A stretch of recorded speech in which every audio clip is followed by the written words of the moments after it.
The people that rule the world are not in the Epstein files. The people that rule the world are the people that control the Epstein files and strategically released it in order to purge some of their liabilities and also keep everyone on track to this transition to a multipolar world. We are in a transitional theater. And by theater, I mean the bombs are real, the deaths are real, the casualties are real, but the outcome has been scripted, subject to two factions of power trying to get more power. Humans aren't really a part of the equation. Like, if they could have no humans and just AI and robotics, they'll take it. It does feel like we're in some game. It's just a game. It feels like an art. Do you remember Risk? I do, yeah. It just feels like Risk. Yeah, I completely agree, and I think we're all feeling that right now. The real pandemic is the psychological trauma that we're all being put through. My big issue is, what do you do if you're not in that position, which is the large majority of the population? There'll be a bigger print than COVID. It's the only strategy. Fixed assets is the way to solve that, and we enter into a world where your government might confiscate your assets, or they might tax your assets in order to stop you from leaving. And so everyone just needs to work on the sovereign side. That's solvable, and you need a 10-year plan to do that, and you need to start today.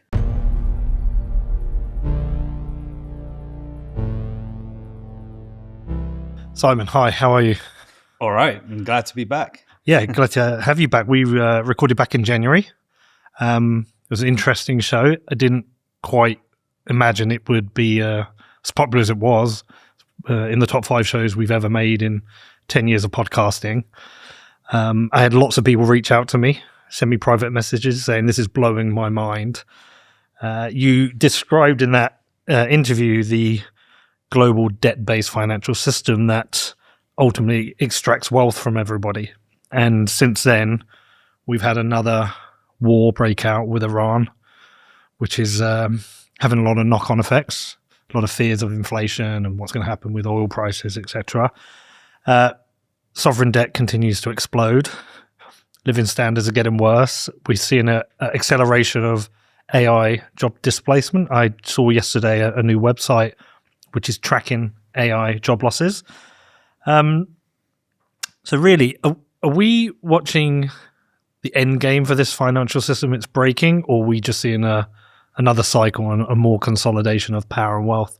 Yeah, absolutely. We're definitely not witnessing the end. We're seeing a consolidation of financial power. And it is transnational in nature, as we discussed last time. And so, this Iran war and what we're witnessing right now is really a refactoring of the world order. This war, I think, will definitely mark the decisive moment that we've actually transitioned to this multipolar world, as it were, that's dominated by transnational capital. And we're currently witnessing the reallocation of resources that is 100% engineered by the financial industrial complex that we talked about last time. So all of the trends are accelerating. And particularly in the West, we had a really bad situation for the average person that we discussed in the last show. Now we've got oil prices to factor into the equation. We've got rising unemployment as a result of artificial intelligence, robotics, automation. That is all being accelerated, which pushes that K-shaped economy we talked about, where the rich get richer and the poor get poorer. You have those that own the assets and those that are the asset, which is the people that own the debt. And unless you know or you are connected deeply to the financial system, where you can take your debt and you can effectively leverage it at significantly favorable terms with the financial industrial complex, unless you can do that, then you're on the wrong side of financialization, securitization, and even now tokenization. And so, yeah, we're seeing an acceleration. And by breaking the financial system, we know what the end result of breaking the financial system always is. It means that you socialize the losses and privatize the gains, you engage in an asset stripping exercise where the private equity industry mops up all of the cheap assets, and then you reset to a new region of the world where the growth can reset, and you have massive flows of capital leave the host nation, where was your original predatory operation, and you flow it to other regions. So when Trump won the last election, there was a lot of hope around Trump that he was going to drain the swamp, he was going to fix the borders, he was going to ramp up the economy, and one of his key election points was no new foreign wars. He was anti-war. He was the peace guy. And for a lot of people, they can't really understand why this war's happening, because it's hugely unpopular with the public. It's almost going to destroy the Republicans in the midterms, and almost certainly lead to the Republicans not winning the next election if it continues. If it, it turns out to be a chaos, which it looks like it is at the moment, to be seen if it's long-term chaos. So, how do people understand why Trump has done this?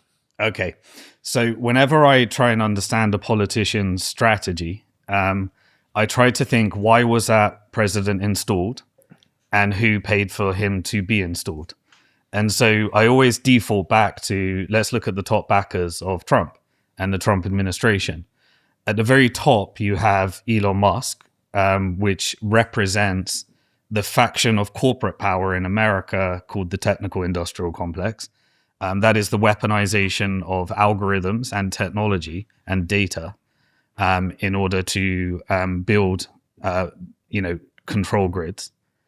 That will be represented in artificial intelligence, social credit scores, stable coins, programmable money. X money has just been announced. You're starting to see acceleration in Palantir border controls. You're starting to see acceleration in digital IDs. You're starting to see acceleration in civil unrest campaigns to justify a technocratic Orwellian surveillance state. So that's the primary backer. That's the future industry that Trump was paid to usher through. That's represented by Genius Act, Clarity Act, Big Beautiful Bill, and significant funding for the military industrial complex in both AI and cybersecurity. The second person that Trump was backed by, the second largest contributor, was the Mellon banking family. So that represents the financial industrial complex. What does the financial industrial complex want at the moment? They want to utilize captured states, i.e. America, the collective West, let's call it, anyone that's had mass financialization and securitization and private control, in order to weaken state power over corporate financial power. And so if America gets too strong as a state, as a nationalistic entity, then financial power needs to push back and diversify.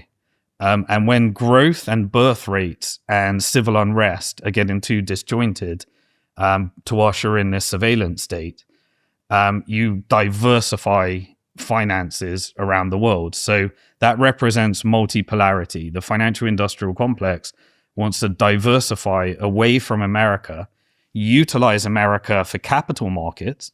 They've got the most liquid capital markets, but effectively the economy is a byproduct of capital markets, and it wants to send capital globally. So what happened with the Trump administration is you had tariff policy. Tariff policy was, he called it Dollar Liberation Day on April the 2nd, 2025. That was to liberate the world from the dollar.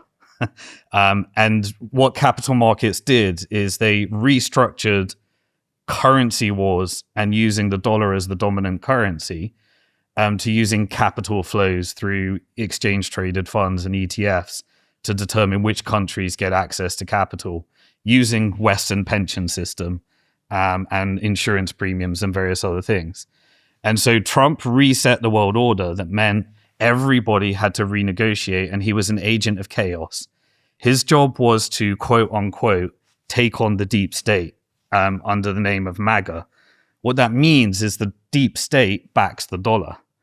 And so covert wars, all of those mechanisms of United Nations to get away from crimes against humanity, using America's vote hosted in America, USAID, these covert mechanisms of funding black op operations, CIA, Mossad, MI6 operations.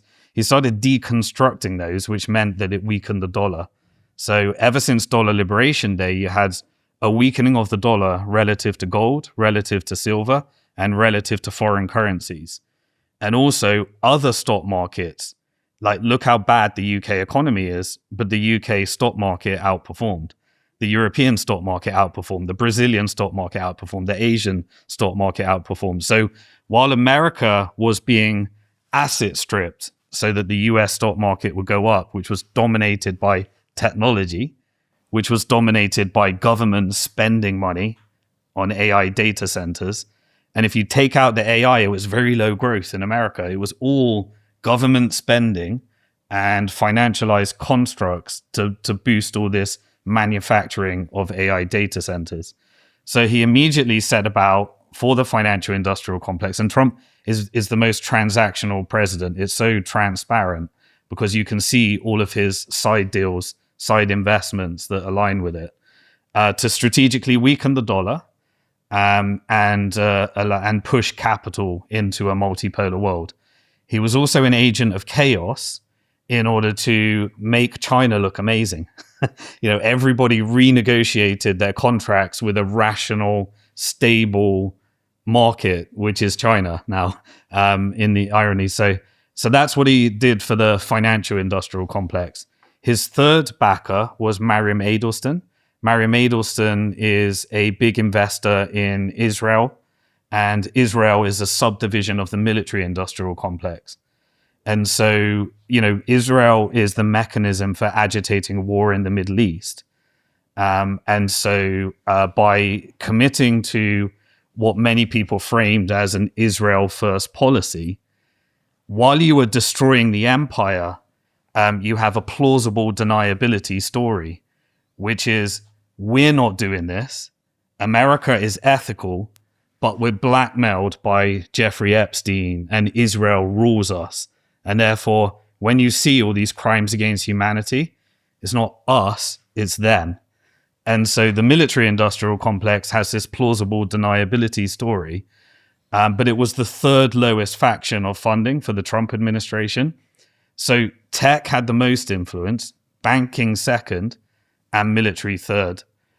So what the military wanted is effectively a series of wars that they could profit from, and compensation of if one war zone ends, because the finance want to invest in stability in that region, then another war starts.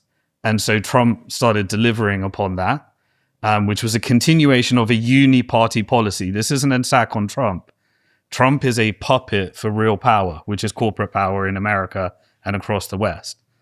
So you had a continuation of the Biden administration policy, which was flood the borders.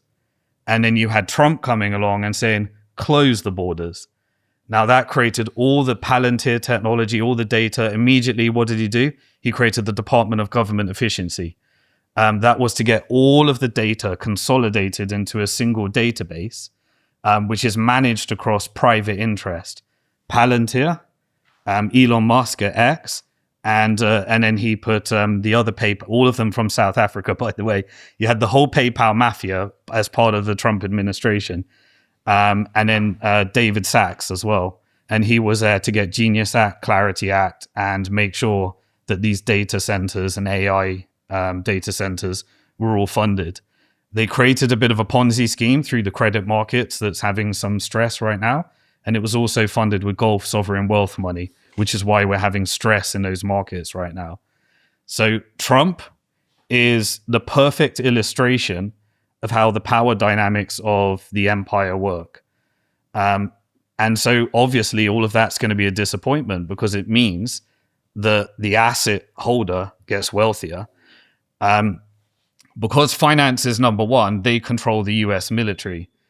So Trump's job is to put an acceptable narrative in front of why this finance wants war. And so if finance wants to go get Venezuelan oil, Trump has to find a narrative. So he makes up some stuff around drugs and things like that, even though the CIA drug cartels are 100% part of this deep state. They'll never, you can't stop drugs unless you get the demand side. The supply side is built into the government. So initially on Venezuela, when I saw it, having been to Venezuela, knowing Venezuelans, seeing them so happy that Maduro's gone, I had this kind of like weak hope that this was really an opportunity to kind of restore, bring some hope back to Venezuela, because it's desperate what happens there. Maduro goes, is it the brother or the sister gets elected? Rodriguez, some relation. Yeah. Nothing changes, but since then we've seen a gold deal being done. And as soon as I saw the gold deal, I just thought of Simon Dixon. I was like, well, this explains everything. Yeah. Somebody wanted the gold. Yeah. So Venezuela was part of this multipolar world. So, what the big finance and the financial industrial complex want at this time, I'll just say for simplicity, FIC, MIC, and TIC, technical industrial complex, military industrial complex, financial industrial complex. Those are the three main factions of power. And obviously you've got media, which serves all interest as well by creating fake narratives to make people think something else is happening. But one of the things that the FIC wants is to box America as a nationalistic state into the Western Hemisphere, dominate it, asset strip the entire West, and also potentially prop up Eurodollar through NATO spending. So you've got to create an environment where Germany, UK, France, Israel, America, those are the 5 captured governments that make up the military industrial complex. Those governments print money and make sure it is spent into the stock market to prop up BAE Systems, Palantir, all of the different, Boeing, Lockheed Martin, General Dynamic, Elbit Systems, Raytheon, all of these different companies. And they need a brochure because at the moment, if they're going to box this military in that finance controls, they need to control all of the resources that currently the military is dependent upon China for. And so that's the rare earth minerals, that's the commodities, that's the energy, oil, and all of those things. And so they needed to turn Europe into a complete subordinate dependency, which is where it is right now, just being asset stripped for American corporate interest and the stock markets in general. And then they needed to make up all the gaps between all the rare earth minerals components. But they also needed continual war, because if the war's going to remove from other regions, it needs to come back home. And so the only way in a contained structure where the US military used to dominate the entire world and create terrorism around the whole world is that they can only do it at home. So that's why you had this whole open border, closed border, demographic, weaponization of religion, algorithms to drive people into more radical behavior, all of the civil unrest campaigns that we've witnessed, we've seen there. And so Venezuela was not regime change, not taking on drugs. It was keep the regime that was negotiated with world leaders. And so prior to Venezuela, China moved all of its oil. Prior to Venezuela, Russia was changing its interest. Prior to Venezuela, Iran was changing its strategy as well. So you could see all the oil tankers knew that this was about to happen. And there was no reaction from Iran, no reaction from China, and no reaction from Russia.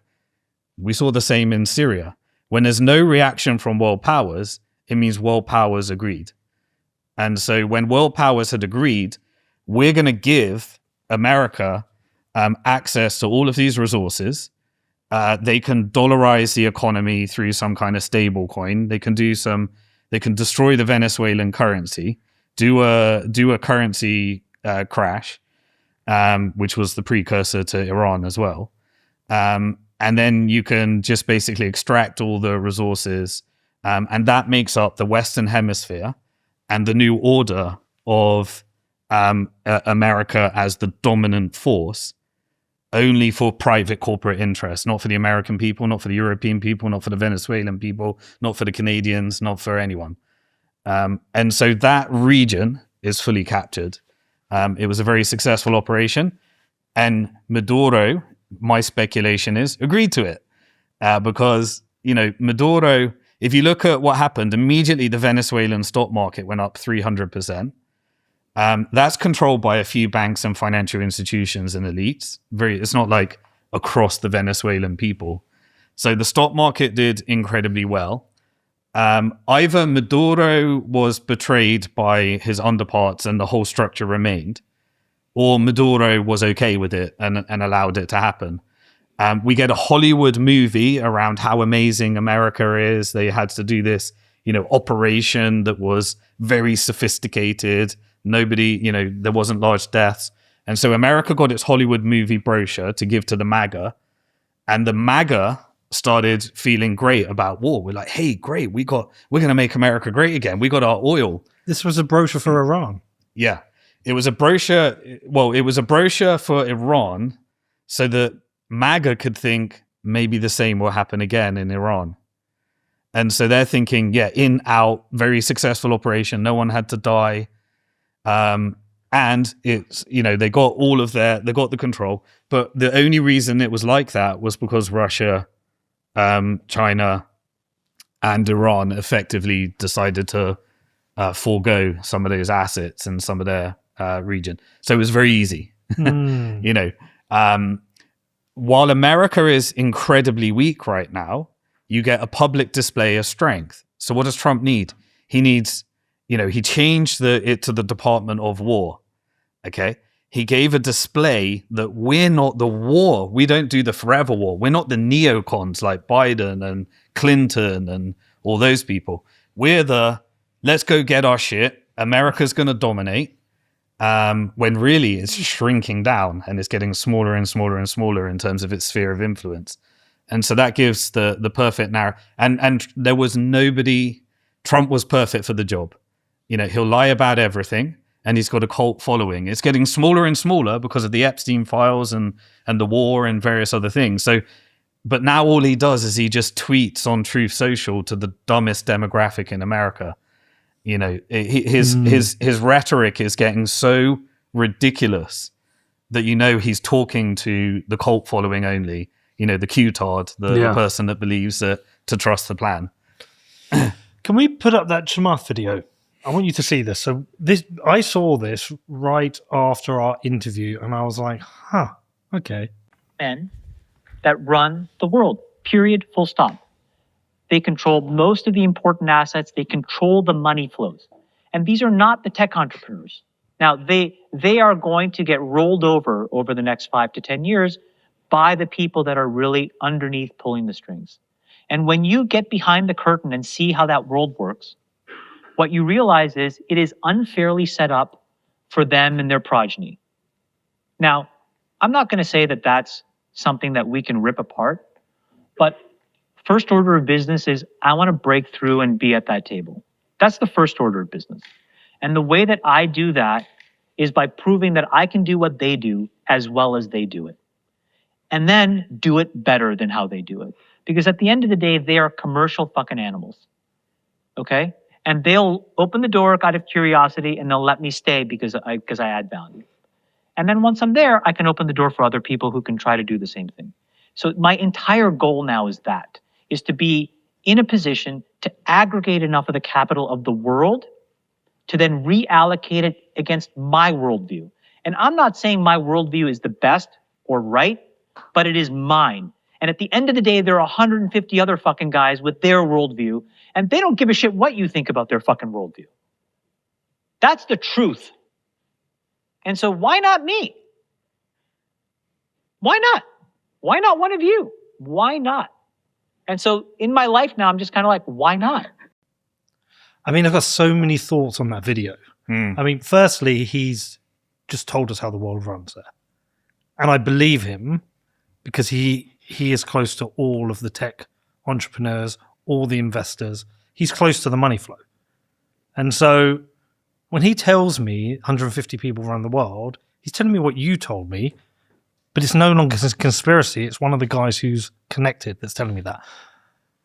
So I'm like, okay, everything that sounds like a conspiracy theory, everything that you said, well, some people are like, well, Simon's just a conspiracy theorist. It's like, no, this is literally how the world works. Like, this is it. So that's my first point. And then my second point is like, well, hold on a second. Like, is this just hubris from him? Or does he think, I don't like the way the world is. If I can accumulate enough capital, I can get in there and try and make the world a better place? Or is he just consumed by the idea of power and just wants to be one of the guys? I've so many thoughts on it. Yeah. So, this whole concept of there's a bunch of people that, the governments are subordinate to that power structure. I think it's really a representation that helps us understand this is the Epstein files. The people that rule the world are not in the Epstein files. The people that rule the world are the people that control the Epstein files and strategically released it in order to purge some of their liabilities and also keep everyone on track to this transition to a multipolar world. If you want to know who controls the Epstein files and who actually is involved in those operations, you need the financial transactions, and those exist at the bank. And so JP Morgan, Bank of New York Mellon, they're currently engaged in, court cases, which they will win because they were the ones that settled with the victims of the Epstein files, whether it was Deutsche Bank or JP Morgan, I think it was 285 million settlement, and there was multiple settlements. But the financial transactions tell you the whole story. And if you were to get those financial transactions, you would find that there are certain jurisdictions that have a banking network of money laundering that will tell you the full story of how the world works. And they don't want you to know how the world works because the governments are in it as well. And so it exists pretty much as a money laundering network that profits from sex trafficking, humans trafficking, weapons trafficking, and drug trafficking. That is a compromised network that ensures that it doesn't get exposed because everyone that tries to climb it has to be compromised. And if you you have to also be leveraged, your wealth has to be leveraged. So Trump's wealth, his net worth is leveraged. He had to rise in New York through the mafia cartels, and therefore, if your net worth consists of borrowing against your stock, collateralized loans, equity, and it's not real cash, real hard assets, then it is connected to compliance with this power network as well. So everyone's leveraged either financially or through compromise. And you'll find that there is a network of banks and financial institutions. JP Morgan's certainly involved in that. And you find jurisdictional arbitrage. One of the jurisdictions is the City of London that sits within London. And that is if the king wants to enter the City of London, he needs permission. This was left over from, some of these colonial conquest historical things. There is the Bank for International Settlements, which it's a building in Switzerland that has its own army, its own police, and its own law as a building. It is the Vatican, and the Vatican is where you have the banking money laundering networks. And then you have Israel, which is a jurisdiction for many of these mafia and crimes against humanity and testing completely illegal military technologies on a Palestinian laboratory and in Africa, and many of the drug testing, many of these things. And so as you rise, you're compromised. The laundering happens through the Vatican Bank, and then you have different nodes in the network that prop this up. At the top of that, because you can control capital, you can subordinate a country's military. So that's why I say, when I think of the US military, that's not the US military that's acting in America's national interest. That's the US military that the financial industrial complex can command to go get them some resources or reset relationships and trade routes and strategic choke points. But there are people, therefore, who want this war with Iran, with the consequences of people dying. We've had 200 kids killed in a Tomahawk attack, on top of the other countless couple of thousand deaths we've had, chaos across the region, just because they like the smell of money. Humans aren't really a part of the equation. Like, if they could have no humans and just AI and robotics, they'll take it. It's a bit like a company. You know, a company, if a company has its fantasy, right, it doesn't want to deal with HR, it doesn't want to deal with humans, because their headaches, their problems, they call in sick. There's all these things. A corporate that's maximizing for its shareholders, if it could maximize profit by having no humans, it would. And the same is with these sovereign networks as well. These corporate captured. And so if a country is still sovereign, they've got its own resources, it's got its own central bank, it's got its own, it's able to negotiate with this network. But the network has captured the countries. They don't care about humans. Like, they're the same people that are willing to take down 2 towers in order to create a justification and narrative for war. These are the same people that have probably killed, through the British Empire, French, American, European empires, and the American Empire, 300 million deaths, I'd say. Like some studies and estimates have put out there, in order to fight wars for mercantile acquisition of resources. And they have, if you need leverage, then are they willing to blow up a school in Iran with 6 to 12-year-old girls in order to have a narrative that justifies part of an operation? Well, one theory could be it could be an accident, the other could be a false flag. So then you have to ask who benefits from that. But it's also evil. Like, Yes. It's evil because everyone is, again, you can look at it as these fully sovereign, autonomous people that engage in evil, or you can look at it as a mafia and a compromise network where you either provide value to the network or you die, or you're called a pedophile, or your photos come out about the sick things you did, or you don't get access to capital, or they destroy your net worth, or they use the media in order to tarnish your career. So everybody that is in the network that has gone too far may, and that's why they end up in drugs and doing really crazy things, like where they end up so degenerate that they end up with crazy pedophilia or something like that, because this is not a nice place to be. These aren't happy people. Evil is not a natural state of being. I believe humans are naturally good. But this is how the network works. That's how power works. So why exactly is there a war with Iran now? What's your take on this? Okay. So once you understand this, you have to see beyond the sovereign state. Most people think that Iran, US, and Israel are in a war right now. I would say we are in a transitional theater. And by theater, I mean the bombs are real, the deaths are real, the casualties are real, but the outcome has been scripted, subject to 2 factions of power trying to get more power. And those 2 factions of power have a different vision for the world. One is the American nationalistic military-industrial complex that is kind of location-based. And then there's transnational capital, the FIC.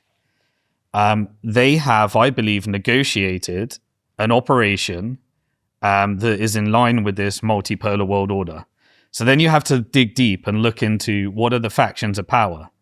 So most people think of Iran as a monolith. Iran's not a monolith. This is where people get things wrong. I personally believe the best way of understanding the world is through CIA declassified documents. And one of those, which really helps you understand this, is the Iran-Contra affair. Yeah, I remember. So in the Iran-Contra affair, it's just a a brief recap, you had that banking network, which was Credit Suisse, that was laundering all of these weapon trafficking and money networks. And this was during the 1979 Iranian Revolution. Prior to this, Iran was effectively a playground for British Petroleum. And 80% of the revenue of Iran's oil went to BP, and 20% was left back for Iran. Now, when they had a democracy, and when they were thinking about nationalizing their oil, America and the British Empire, CIA and Mossad, created Operation Ajax. And Operation Ajax was where they engineered exactly what you just saw leading up to this: protests, deaths. They were, Mossad or MI6 and CIA at this time. They were just killing people. They were saying, that's you. They were doing sanctions and to try and get civil unrest, creating economic strife, destroying the currency, killing their savings. And then they replaced the democracy with the Shah, because the Shah, is somebody that you can control. So the more dictator and authoritarian it is, the easier it is in order to control that. So they'll say that. So you had all this history. And then eventually it leads to Khamenei, which was the previous Ayatollah. He was in exile in France. And in 1979, there was a hostage operation that led to a negotiation where effectively there was a swap for the hostages for weapons, and Iran being complicit in engaging in some of these weapons trafficking routes. And so we had this very theatrical creation of a new narrative, which is they're doing it for religious reasons, is the Islamist terrorist. And so they come in, you had the Iranian Revolution, and immediately there was a war between Iraq and Iran. Iraq, Saddam Hussein, which was a CIA puppet, effectively, he was given chemical weapons to throw on Iran. And Iran was given weapons from Israel. So the IRGC, the Iranian Revolution, was receiving weapons from Israel. That's how this started. So America created an operation. Europeans, allowed the Khamenei to come back from exile. We don't know what blackmail networks or anything happened in those things. But the Iran-Contra affair was effectively America sending the money to Israel, Israel purchasing the weapons from US military contractors, sending them over to the Revolutionary Guard, the IRGC, and the Iranian, the Iranian thing. And then they would use their weapons trafficking networks to get it back to Central and South America via Nicaragua, in order to fund Contra militias that were protecting drug trafficking rings for the CIA and America. So when you understand that, you realize that Israel, and again, this is a faction of power that comes from that. This isn't the whole country. This isn't the government. This is a transnational structure that's set up where many people believe that they're for something else, they're working for something else, but they don't know who their boss is. Let's say it's 150 people. Most people don't know who that is. So you have these segregated structures that make people. Now, religion is the best way of building an army. If you're in an ideological war, it's a lot easier to recruit an army. It's why it's very hard for Britain to have an army right now, because everyone's looking at Keir Starmer saying, you're corrupt, I don't want to work for you. I don't even see Britain as something that is doing good in the world right now. We seem to be an Epstein pedophilia ring that's bloody, that seems to be creating wars around the world. So there's no ideology. There's no I'm fighting for my country and God asked me to do it. Yeah. But there are places in the world where that still exists, right? And Iran is one of those. A holy war, I'm doing this to combat Western imperialism. That's an easy one to recruit. Israel is an easy one to recruit an army. I'm doing it for the protection of the Jewish people that are in a fight for their, that are in a fight for their survival. after thousands of years of Christian persecution in Europe, but then you pretend it's the Muslims that were doing it, right? So then you have this whole, the Jews versus the Muslims narrative. So anyway, the Iran-Contra affair set up strategic tension between Israel, Iran, and you realize that there's a faction of power where the US, Iran, and Israel are all working together. That faction of power is, again, by the way, everyone's going to be pissed off. Everyone in the comments is going to be pissed off for this because there's kind of cartoon versions of Iran, and like both of them are wrong. One cartoon version of Iran is the Western version, which is you've got the center of terrorism, cut off the head of the snake. They want to kill, death to America, death to Israel. They're Islamist terrorists. People don't know the difference between ISIS and Hezbollah or something like that. You know, just this confused thinking that they were a part of 9/11, just complete ignorance, like cartoon image of an evil Hitler, basically. A neo-evil Hitler. On the other side, you have the complete opposite of that. You have the cartoon image that the IRGC are in the last holy war against Western imperialism, and we're the defenders of the Palestinian cause, and we are worthy, ideologically driven, in order to protect suppression from Israel and America. And so that is a cartoon image that some people have. What is reality is the IRGC is actually just an asset management company. They run certain assets. Those assets are banking assets, weapons trafficking operations, and really what's called the resistance economy, I like to call it. It's an economy where if you can find a cause and you can fund a militarized group in order to defend that cause, you have leverage in negotiating and trying to become a hegemon in the industry, in the region rather. So in the region of the Middle East, you have various groups that have done this.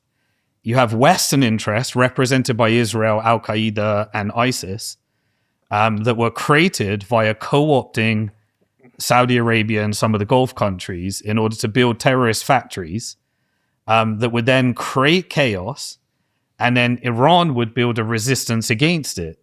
So then you had, in the case of Yemen, the Houthis, in the case of Gaza, Hamas, in the case of Lebanon, you had Hezbollah. And then you have this ginormous industry that profits from this strategic tension. And then you have Israel that builds out its network as well. It's all about conquest of resources. The IRGC is effectively an asset management institution, and it sits above the Iranian government. And so you have this substructure that has an economy built upon continual resistance. Now, when interests align, when Israel is a node for this military-industrial complex, Iran creates the counter-narrative, then it makes sense, right, why you have death to America, death to Israel. Yeah. Because for 40 years, they're about to get a nuclear bomb, and they're about to kill the Jews.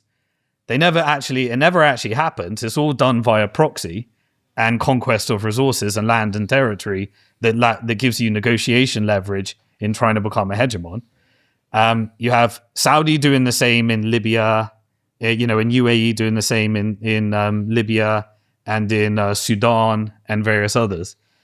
And you have this whole model that is built upon strategic tension at all times in order to acquire resources, ensure the Middle East can never unify around their resources, and just profiteer from the $10 trillion that America printed on their fake war on terror that they engineered. And so when you look at what is the Iran war right now, you have what changed, and this is the key thing. There were several things that changed that now why we need an Iran war, because for 40 years, Iran and Israel were never firing at each other. But it was only in the last 2 years when they actually started firing at each other because they needed to end the strategic tension. Why are we now getting the end of strategic tension? Why has that operation ended now? Well, a few things changed. Firstly, the financial industry, the FIC, put China in the equation to build its military, its manufacturing base. And so that was done via the World Trade, Organization, and allowing China into the World Trade Organization. What that did is it created an environment where America would become more financialized and securitized, where 70% of its whole economy was no longer a manufacturing base, it's service-based, with the largest being financial services. And that would mean that you can always push the currency up in order to get all the countries where you destroy their currencies and destroy their economies to lend it back to the US government via the bond market. And so you would have effectively the IMF destroying countries and servicing loans. And then those countries would have to lend it back to the US government. And because you're always bidding up the dollar is strategically overvalued at all times. That means you hollow out the manufacturing base because it's too expensive to build shit. So the military starts outsourcing a lot of its components to China, because China's doing the opposite. It's strategically weakening its currency. So everything's getting cheaper. So they can export while America imports. And so this whole globalization, which was represented by the World Economic Forum and corporate interest, effectively was about strengthening the dollar, weakening the yuan, and building a ginormous manufacturing base in China, and making America just a collateralized debt obligation that's fully financialized and securitized. Eventually, you know that if you weaken that dollar, you reverse the trade. Yes. And if China strengthens the yuan, then it becomes less competitive. So you're able to re-collaborate. And now we're at those extremes where the US military, this is how you know everything's fake. This is, again, real, but theatrical. America's nuclear program imports highly enriched uranium from Russia. The US military industrial complex cannot produce an F-35 fighter jet or anything without China. So the American military and nuclear program is 100% reliant upon China and Russia. So are we really going to World War III? I don't think so, because if there was real nation states fighting each other, China could kill the US military in a second just by stopping the exports. Immediately, gone. And if you've put them in a war with Ukraine and put them in a war with Iran and put them in a war everywhere, the military companies have made loads of sales, but the national security of America is compromised. What does that mean? You are now subordinate to corporate interests. So you're hollowing out and asset stripping. So when you look about this, what is the Iran war? I believe that because America got so controlled by the FIC and China became the manufacturing base, America did something in the Trump administration, which is it became energy independent. So remember, many of the wars in the Middle East were about propping up this petrodollar. If you price oil in dollars, you create artificial demand for dollars, and then Saudi pegs its currency to the dollar, and so you have to buy treasuries and lend it to the US government, and then they use that influence to build military bases across and say we're protecting the oil, but and then you get to say, well, America protects us because we effectively cooperate with America in propping up the petrodollar. So you have that relationship there. Now, if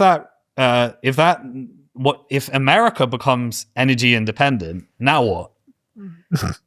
The petrodollar breaks and the currency pegs break. And now America is competing with the Gulf countries. So what's that military base for? Why do you need that military base? And why is the price of gold going up like crazy right now? Oh, because they're selling their dollars, stopping lending it to the US government, and buying gold, because they're not going to buy their own currency. They can print their own currency. So they buy gold. And so the gold price, basically, we're breaking the petrodollar. the Bank of Japan comes out and starts increasing rates. That breaks the Japan carry trade. The NATO comes along and America starts saying, we're no longer, we don't want war, you want war. That breaks the euro dollar and all these things.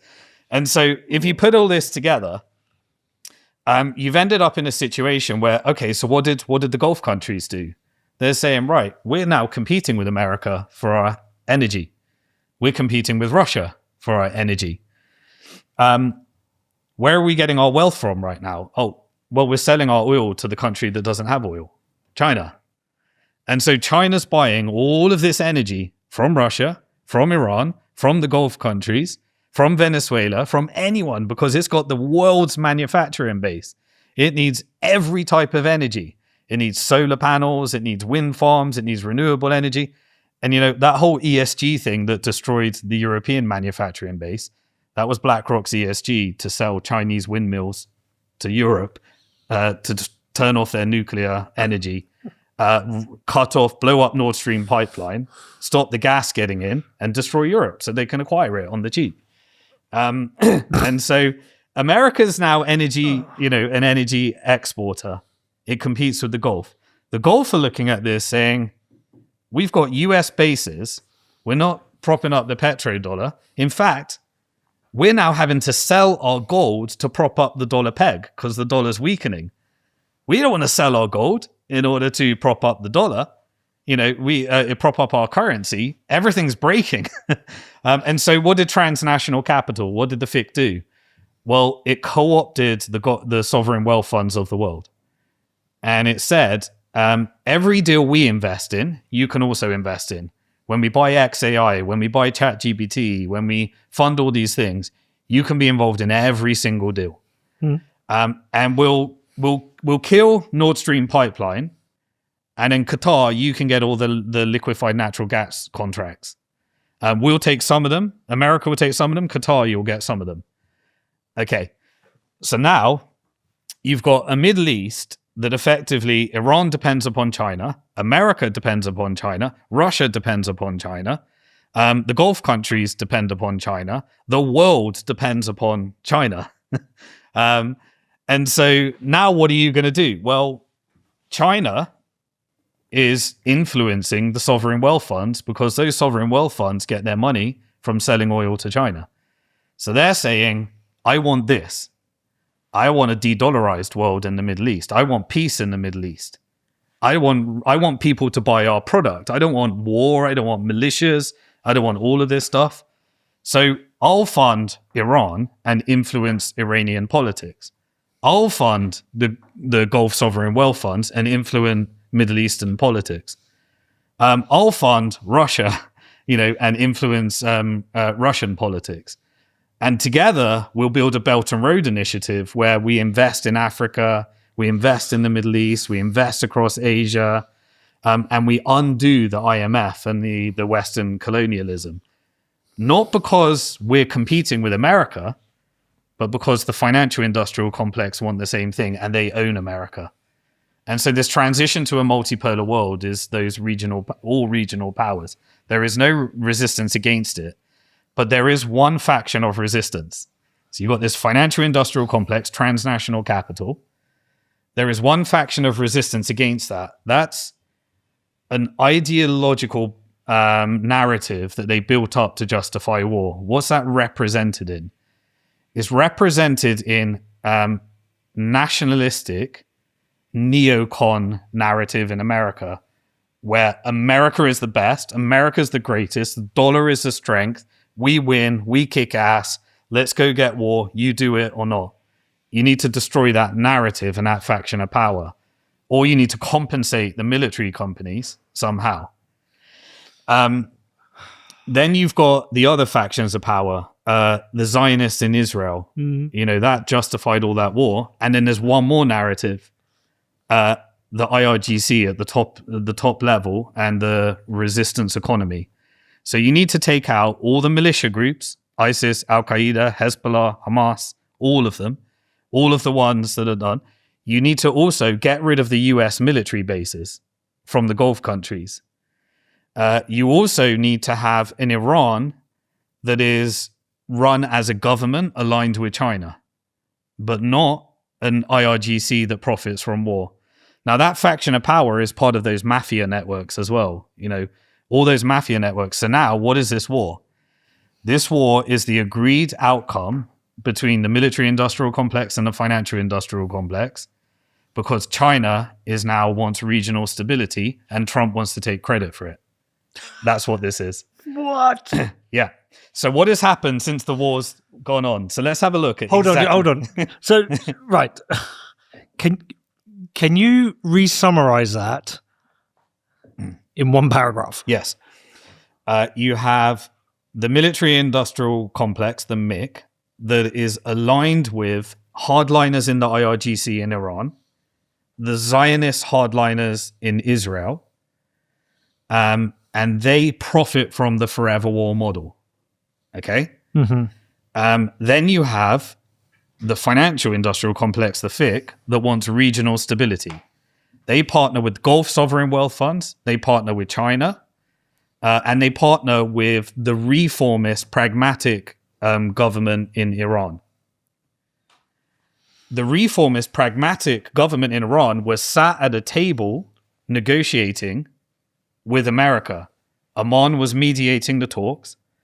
One day prior to the American strikes on Friday, Oman made an announcement. It said Iran has agreed, the IRGC has agreed, zero nuclear enrichment. Highly enriched uranium will be guaranteed with Russia.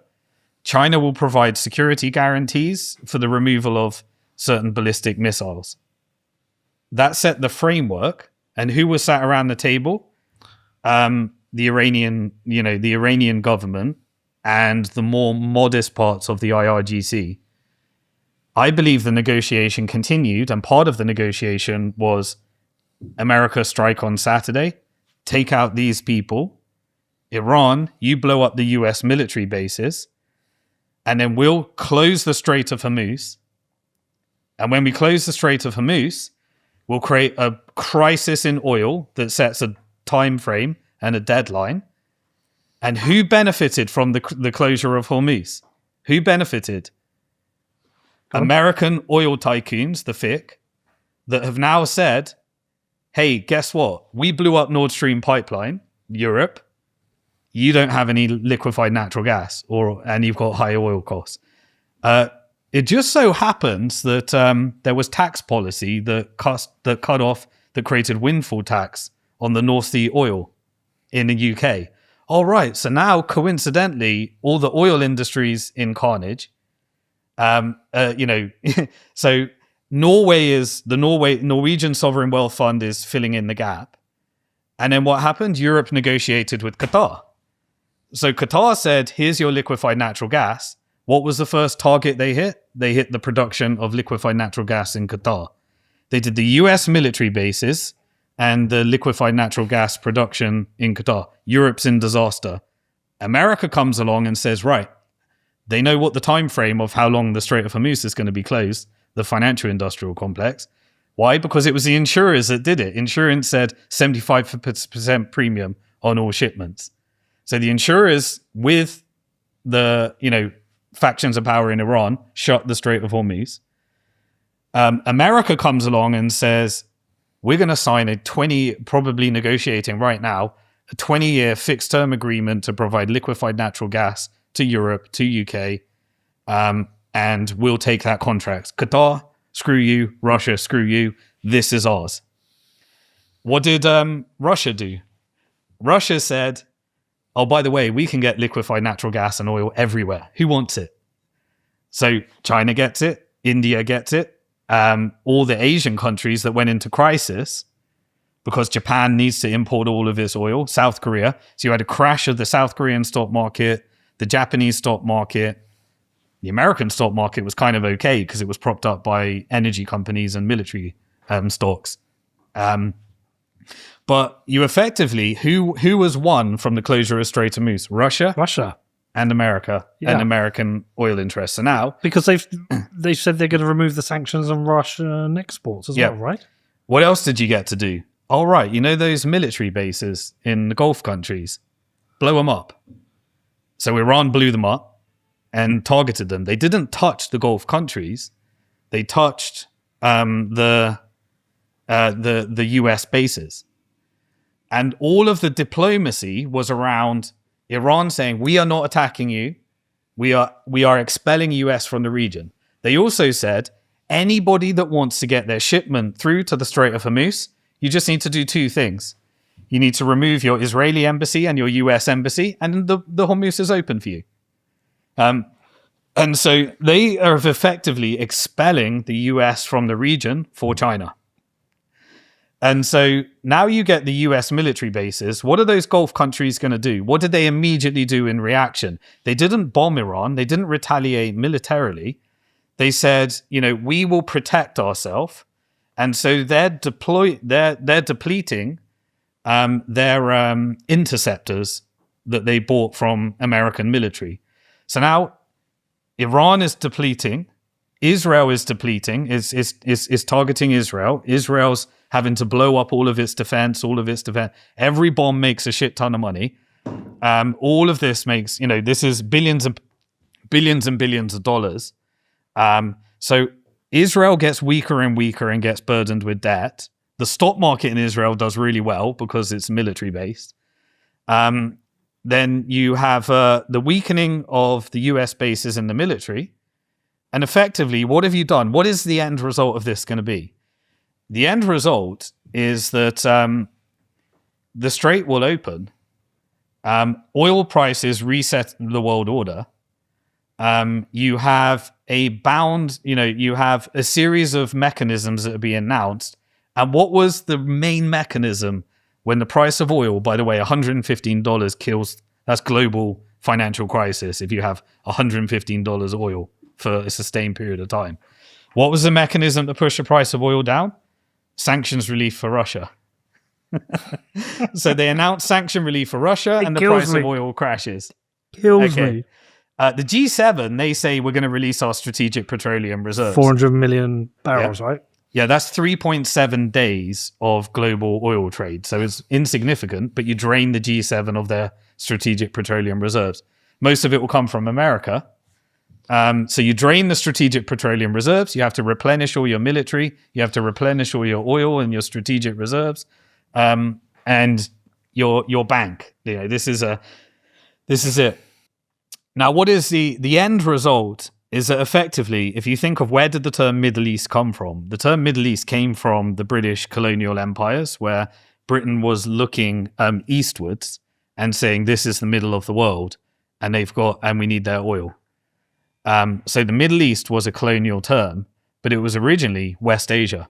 The Middle East is now becoming West Asia again, and so you've built the Western Hemisphere dominated by American corporate interest. Transnational capital can rent the American military whenever they need an operation. You've destroyed all the proxy networks in the Middle East. Strategic tension ends by the end of this. IRGC, if any of those hardliners weren't on board with China's plan, they're the ones that would be derailing the plan. Any of those hardliners in Israel may be trying to derail the plan. Any of those hardliners in America, the neocons, may be trying to derail the plan. You push them all out, they try and derail the plan, they kill schools, children in schools.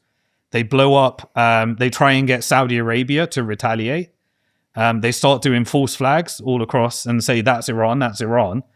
And so now you're having the dismantling of all the false flag operations and decapitation campaigns of anyone that wouldn't have been on board the plan.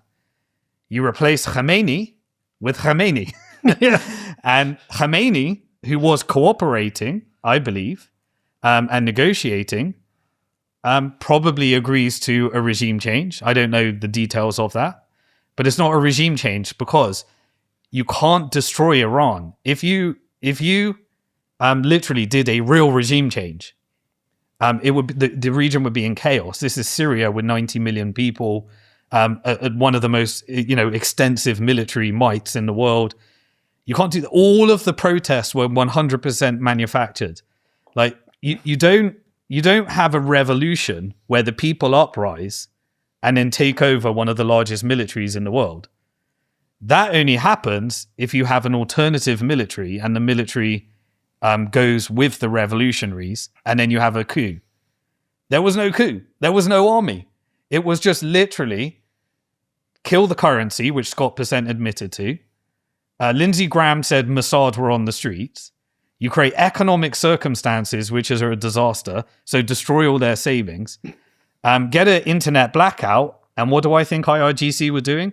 They were probably arresting and taking out the hardliners in their own internal system that were not on board with the plan. And so then you outsource to Israel and America decapitation campaigns, take out the people that are not on board the plan, destroy, have real bad damage on Israel, and then you have a three-way narrative at the end of it. So oil puts a time frame. You can tell this is fake because right now, if this was real, not only would you have an increase in the price of oil, but gold would be soaring as well. Gold's not soaring right now. Gold's been flat, if not down, while oil's rising. That means the insiders in the market know that there's a time frame on this war and it's not a forever war. If this was going to blow up the Middle East, gold would be going through the roof and oil would be going through the roof in sync. It's not. So there's going to be an offboard and everyone needs a three-way narrative. Israel needs to say, we did the decapitation campaigns, we chopped off the head of the snake. Meanwhile, it's burdened with debt and it's got less military, all degraded. The Gulf countries will renegotiate those contracts with some American, some China, most Russia and China. In terms of those bases probably won't be rebuilt for American interest. America's now an energy exporter. It gets Europe, it gets Central and South America. And then what did the Gulf countries do in their retaliation? They said, we're reconsidering our investments in the US. Trump said, we've got 18 trillion investment, 18 trillion. Foreign direct investment means you're acquiring the assets of America so you can leverage America. And so they said, we're going to rethink those. What were those, the ones they're going to rethink? Those were mainly defense and artificial intelligence. That's what all the investment was. They said, we're going to rethink it. That creates a problem with the AI trade in America. You get a correction of the market. You get the private credit market blowing up. What's the timescale on all this? Exactly.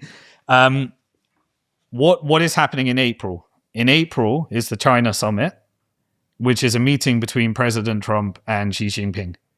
It will be done by April, is my prediction. April. Yeah. So in that meeting will be the official you'll probably need a theatrical. You'll need a Hollywood movie from Trump. Trump needs a Hollywood movie.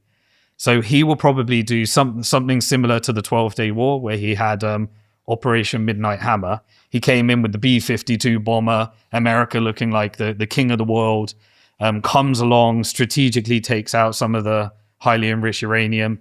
If you remember, the Bitcoin mining crashed by like 25% when that happened. And then you get the theater, you get the movie, and we retreated. We took out Khamenei. He'll have his narrative of MAGA. MAGA will be happy because they're like, yeah, you're not the neocon. You're not doing the forever war. You're not doing Afghanistan. You're not doing Iraq. You're not doing that anymore. Israel will have, we decapitated. Netanyahu will be regime change this year. He'll be gone. It will be, a GCC and Turkey aligned puppet government in Israel that's no longer funded by US military. Okay. And Iran will be fully online with China's plan. I guarantee you in the next few years, there will be gas pipelines between the Gulf countries and Iran. Iran won't have sanctions. And Iran will open up its economy to, and probably what they're negotiating over now is the FIC probably in a new multipolar world wants some private corporate interest in the Strait of Hormuz so that IRGC don't have full autonomy to close it again. And they'll try and get some strategic ports. BlackRock will end up with some kind of deal from that. And we'll end up where the massive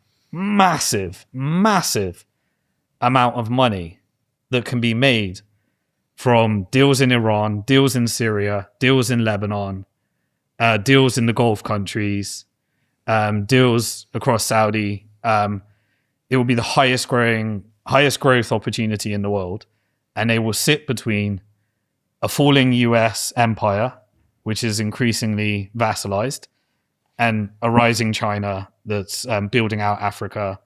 And why do they need Africa? It's the only one that's still having children right now. They need the birth rates. So you put everyone else in an AI, robotics, and